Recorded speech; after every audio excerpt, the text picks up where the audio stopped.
I seek refuge with God from the accursed Satan. We take shelter in God from the cursed one, Satan.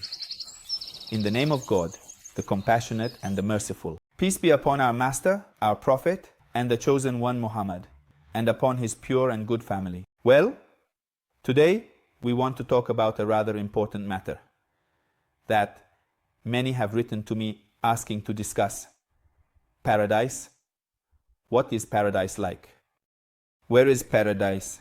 And the details of paradise and who can enter paradise? Well, where is paradise? First of all, Muslims have an advantage because we have the Holy Quran. And the Holy Quran speaks of the details of the beyond, which is not the material world and is far beyond our reach. 1/3 of the Holy Quran practically speaks about the details of what happens after death, about hell and paradise. We can say that believers will enjoy paradise in 3 stages. How so? First, in the material world. Every good act that we practice is what will integrate into our spirit. It's not that we perform an act, for example, a sin or a good deed, and that it remains separate while the angels only register it. No. Your spirit is like an empty vessel. When you practice something, it absorbs it within, keeps it inside, and that vessel gradually fills up. For example, you can fill a glass with garbage, with something dirty, or you can also fill it with fresh water, with juice, with something nice, with something that has a lovely aroma, all of that. Then our spirit is like a vessel that receives. The person who practices something good, a good deed, then absorbs that light within themselves and will begin to enjoy it here in this material world. Of course, that is not the paradise that God has spoken of, but we can say it is the part of the reward that the believer receives here. For example, when you go to help your mom or you give alms to a poor person, you are taking advantage of those moments. It is a pleasure when you serve your neighbor, when you make a sacrifice and do something against your own desire, like serving others. For instance, a doctor who saves a person's life, then you enjoy it. You help a person to overcome vices and perversion, and you save their life, saving their marriage. So that is the part of the reward you receive here in this material world for that good act that absorbs your spirit. It is like that light. The second part of the reward will be received after death. When a person faces death, life does not end. Rather, death is like a bridge that takes you to the other life. We Muslims believe that life has 3 stages: in the material world, in an intermediate world, until the arrival of the Day of Judgment. That Day of Judgment is not the apocalypse, nor is the Day of Judgment mentioned in the Bible something different. What the Bible speaks of regarding the end of the world, we call Oharazdaman, meaning the end of the world, the end of time. This is another day, apart from the day of final judgment. That is different. The end of the world or the end of time. Here it is in this material world, but the day of judgment will come afterward. Listen to it carefully. So a person lives in this material world, will die during their death until the day of judgment, which will be at the end of the world at some point, or I don't know. And on the day of the coming of the Messiah, or Moshiach and Mahdi, the millennium of happiness here in this material world will be here. Then there will come a moment called Yawmul Qiyamah, Yawmuddin, Yawmul Jazo, Yawmul Hesra. That day will be in the hereafter, meaning there will come a time that the Holy Quran refers to. It is not a lie, it is a reality. That day of the great event, that day of the end of the world, no. The day of judgment is when the material world will come to an end. God is going to destroy the sun. God is going to destroy the earth. Everything that is on the earth will die. Everyone. There is an angel named Israfil, and he has a trumpet, and when he is about to blow that trumpet, all living beings will die. The material world will come to an end. God will hit Control, Alt, Delete, and will eliminate everything. God will open a new world, another world, and that is the day of judgment. Afterward, all those who have died will be resurrected. The angel. Israfil will blow his trumpet, and then everyone will be resurrected. Now they are all brought to a final congregation called 2000, the day when God will gather all the resurrected dead. There the good deeds and the bad deeds will be accounted for. Everything will be revealed there. Each of the prophets comes to intercede for their true followers. Moses comes, Jesus comes, and Muhammad, peace be upon our master, our prophet, and the chosen one Muhammad comes. And the best intercessor on that day will be the last prophet, Muhammad, peace be upon him, who is the prophet of mercy. Then, after accounting for all the good and bad deeds of each person in their record, on this day of Yamul Hashar, a bridge will be made towards paradise. In this place, that bridge passes over hell, and that bridge is called Zerot. Everyone must cross that bridge to enter paradise. That bridge represents your life, your choices in the material world. When you lived in that material world, what did you do? Did you fall into hell because of your sins, or were you saved? That is the question. That bridge represents the life you have lived, from birth to death. If you can follow the right path of obedience to God, then you can cross that bridge. Some people experience it in an instant, in 1 second or less than 1 second, but some people experience it over years, over centuries. It depends. For some people, that bridge is a wide, long bridge, although they can cross it quickly. For others, it will be very sharp, like the edge of a sword. It depends on the person how they have lived their life in this material world. Then, if a person can pass over the bridge of Sirat that spans over hell, they enter paradise. Paradise has many levels, and each person at each level will enjoy certain gifts from God, some blessings from God that are different. The person who falls into hell while crossing that bridge has already lost. And hell also has degrees depending on the infernal level that the person has reached. A person has begun their downfall in life and has not reached their, I can say, peak. Then they remain somewhere in hell. Each level of hell has a more painful punishment and different punishments, down to the depths of hell where Satan will be, along with those who have helped Satan to mislead and stray human beings. Well, in paradise, depending on the degree a person is at, they have different possibilities to enjoy things. There are many pleasures that the Holy Quran speaks of. It says that in paradise, there will be everything that is desirable, everything you may crave, all that you wish for. The desirable is in paradise. Everything you desire, what delights your eye, what you can observe and enjoy, and many other things you do not know. How so? I have seen some Orientalists who come to study the Holy Quran and always seek to have some criticism against Islam, supposedly looking for defects. Supposed defects according to them. So they say, look, The Holy Quran invites us to a paradise that has material pleasures like food, gardens, rivers, I don't know, women.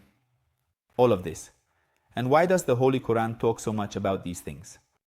And in this paradise, where is the place of God's love, closeness to God, and spiritual pleasures? All of that. Is the answer we give clear? Look, when God speaks of paradise in the Holy Quran, why does He speak of paradise? To invite the believers, all human beings, to enter paradise. So then, when you want to invite, for example, we can say, encourage your child to do a good deed. How do you do it? You should speak according to your child's understanding. For example, if you say to your son, my son, if you study well, you will achieve levels of knowledge, and that will be a great honor for us and our family, as it will elevate the name of our family in history. And he says, Dad, I don't understand. What does the son who is 7 years old, 8 years old say? It doesn't matter. What does this mean? These are real things. Yes, but you, if you want to encourage your child, must speak according to your child's level of understanding. So you talk to me, my son, if you study well.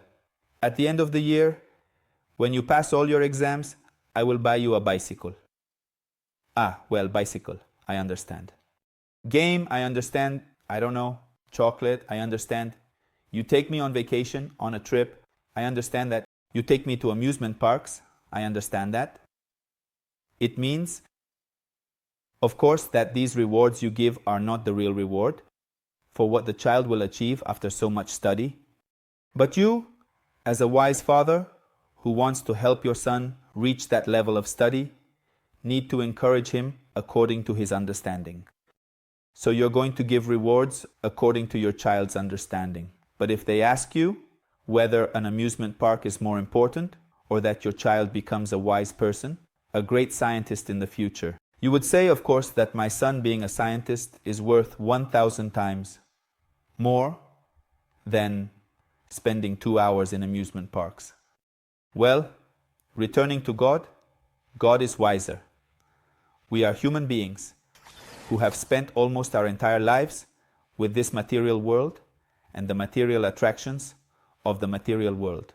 For example, the Holy Quran speaks of the greatest desires of human beings, the first of which is lust towards women. Indeed, nowadays you see that many men until the last moment say, if we are available for marriage, and even in these places, I don't know, where they look for their better half, I don't know what they call it, friendships, I don't know, partner search, things like that. You will even find people who are 70 years old, 60 years old. This means that the pursuit of lust is something present in human beings until the end. Then the human being, motivated by lust, needs something that uproots him, that detaches him from those material things. Then God says, look, if you seek lust here in this material world, it will harm you. God, like the example we have given of the wise father, and God is 1,000 times wiser. Isn't He? So God, when He wants to give or promise something, says to me, my son, when you are in a scene of lust, if you lower your gaze, then God will give you a woman from paradise.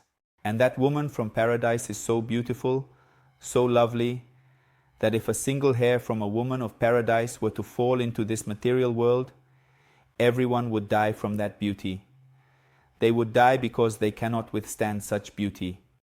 Imagine, Orin, a narration from Mu'abra that says, when the believer arrives in paradise, when they are going to meet their partner, there is so much love, so much beauty in that relationship, that as soon as I say the word in Arabic, they will embrace.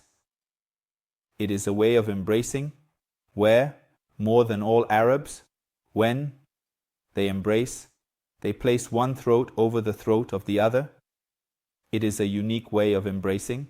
So, Fayata says, how long will you embrace your wife, your partner, your husband? How many minutes or how many seconds will it last? Let's see. 10 seconds, 30 seconds, 2 minutes, 5 minutes, 2 minutes, 5 minutes. Are we going to see the maximum? How much can it be? How long can you hold your partner in an embrace? How long will it be? 10 minutes. It says that on the day of judgment, that is the least of paradise. When they go to the believer, the believing woman or the believing man will embrace their partner from paradise. So that is so beautiful, so lovely, so very tasty, pleasurable. Cheese lasts for 500 years. And the years of paradise are each 1,000 years. So here, you have 500,000 years enjoying only embracing your partner from paradise. This is something that within our material understanding in this material world, we do not comprehend. But in the eternal life beyond, it is indeed understandable. If these are things that, according to our understanding, are for us, then God has already lowered the level. So what does He tell us about the foods of paradise, the gardens of paradise? What do they do? When you are going to be very, very rich, what will you do? It will be a great paradise for you. And how do you create that material paradise? A palace. I don't know. A large fortress. And what else? Gardens. Women. Money. What more?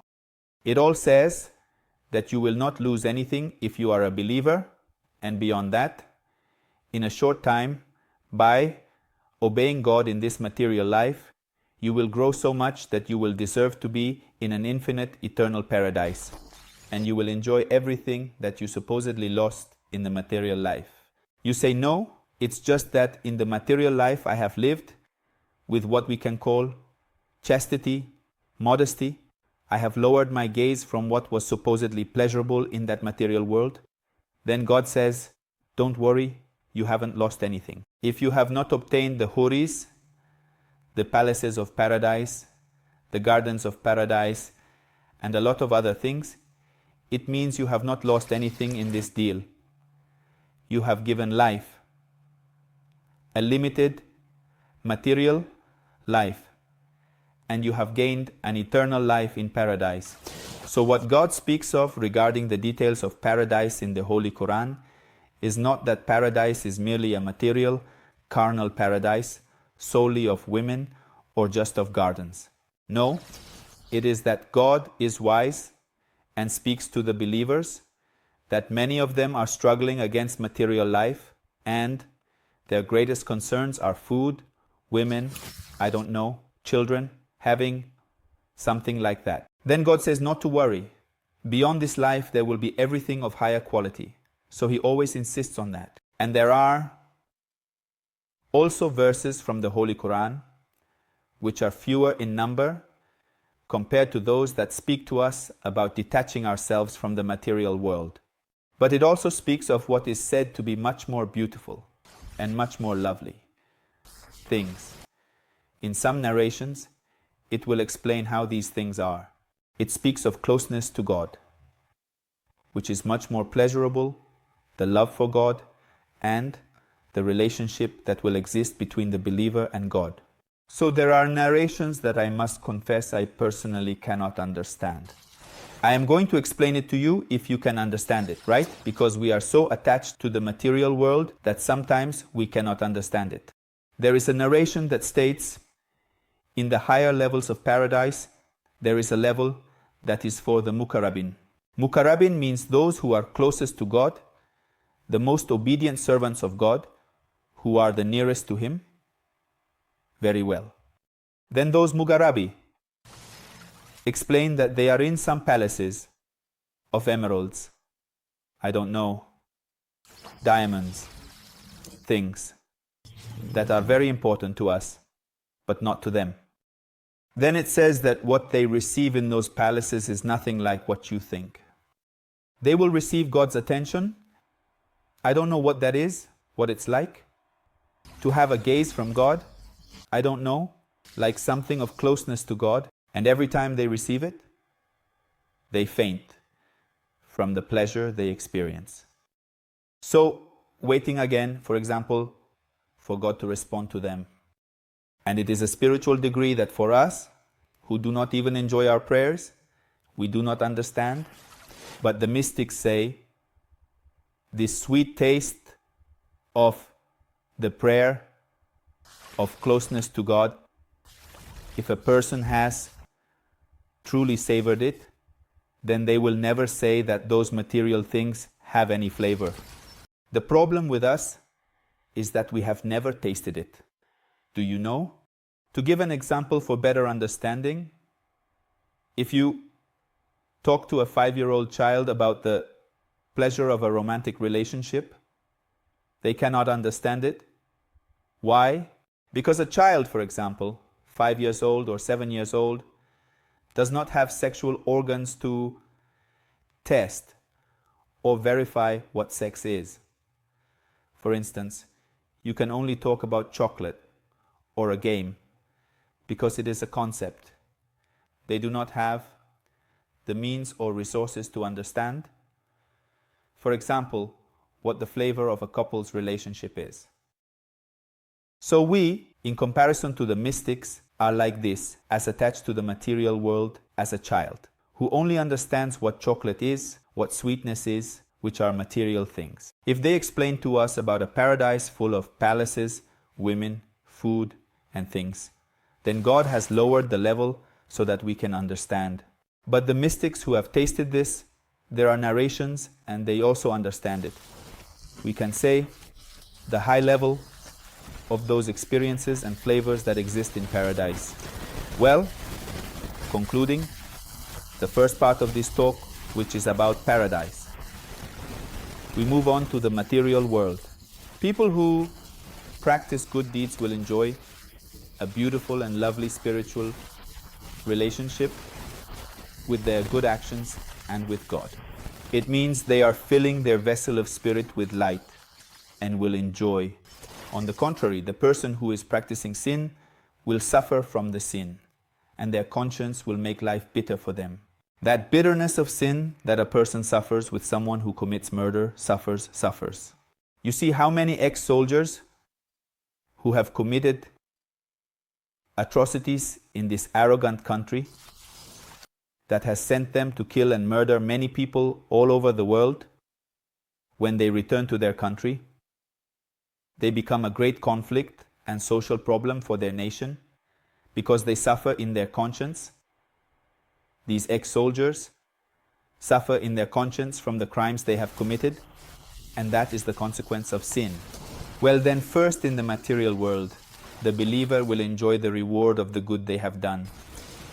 Between death and the coming of the day, beyond the day of judgment, there will be a time called Barzakh. We will be in an intermediary world between the material world and the world beyond.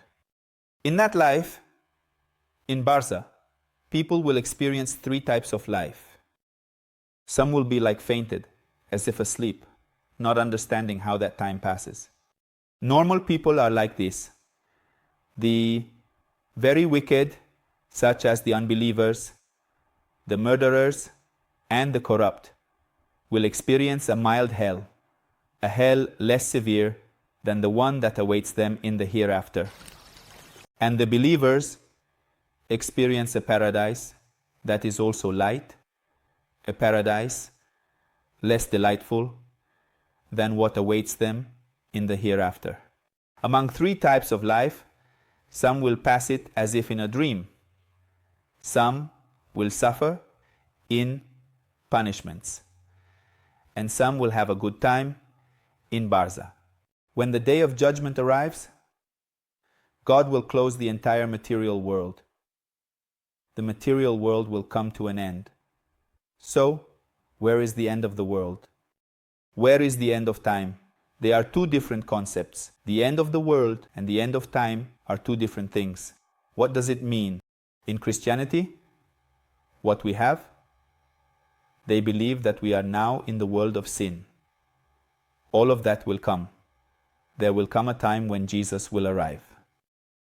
When Jesus arrives, we will accompany him in the second coming. We also desire this. We want the coming of Jesus. We want the arrival of Imam Mahdi, the last descendant of the Prophet, peace be upon our Master, our Prophet, and the chosen one, Muhammad. At that moment, in the material world, they established a government of the just. Some believers, not all, and some unbelievers, not all, the worst and the best, will be resurrected. This is called Rajat. They will be resurrected to the world and will come to the material world. That is not the day of final resurrection. No, this is the material world. Some of the dead and some of the believers and the corrupt will return. Believers support Jesus and Imam Mahdi, while the unbelievers support Satan and the historical unbelievers who are going to return. There will be a final struggle between the believers and the unbelievers, and the believers will overthrow and defeat the power of the corrupt, and will take the government of the just. They are going to establish a government of the just in favor of the poor, in favor of the marginalized, in favor of everyone, all the people of the world, and they will remove all the tyrants from power. Then there will be a millennium. I don't know how many years it will last. No one knows how many years it will last. Of happiness, we can say, earthly happiness, but there will still be a bit of sin. There will also be corrupt people, but they will not be in power. Here we are in the material world, on the earth, this planet, and this will come to an end when the day of judgment arrives. On the day of judgment, the earth will be destroyed. The sun, the moon, the entire planet, the whole universe, galaxies, material things, the first heaven, all of which are material things, will burst. The material world will explode. The mountains will turn to dust. The earth, all of that. This is called the day of judgment.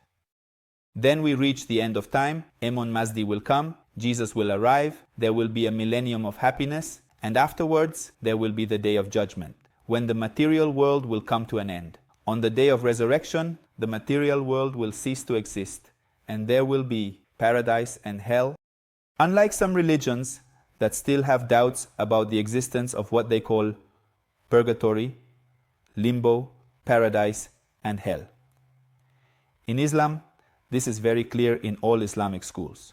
It means that a Muslim, whether Sunni or Shia, from any Islamic school, if they have the slightest knowledge of the Holy Quran, will know that they cannot reject any of it. There exists Barzakh, the intermediary world that we have explained how it is. As you call it, the world of the dead is not beneath the earth, nor is it in the sky. It is beyond, in another level of life. Here we are in the material world, the sky, the earth, beneath the earth, the underworld. All of this is the material world. This is called the first heaven.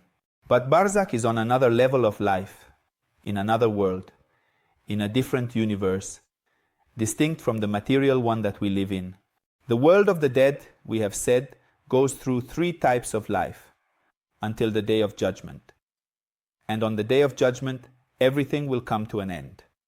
Believers will go to paradise and sinners will go to hell. Well, in the next talk, we will discuss a book that is the Book of Narrations, where we will talk about other points regarding paradise, the importance of paradise, what leads us to enter paradise, the conditions for entering paradise, the person whom the Prophet of Islam has guaranteed entry into paradise, the person who is forbidden entry into paradise, the gates of paradise, the levels of paradise, the first people to enter paradise, and we will discuss other details.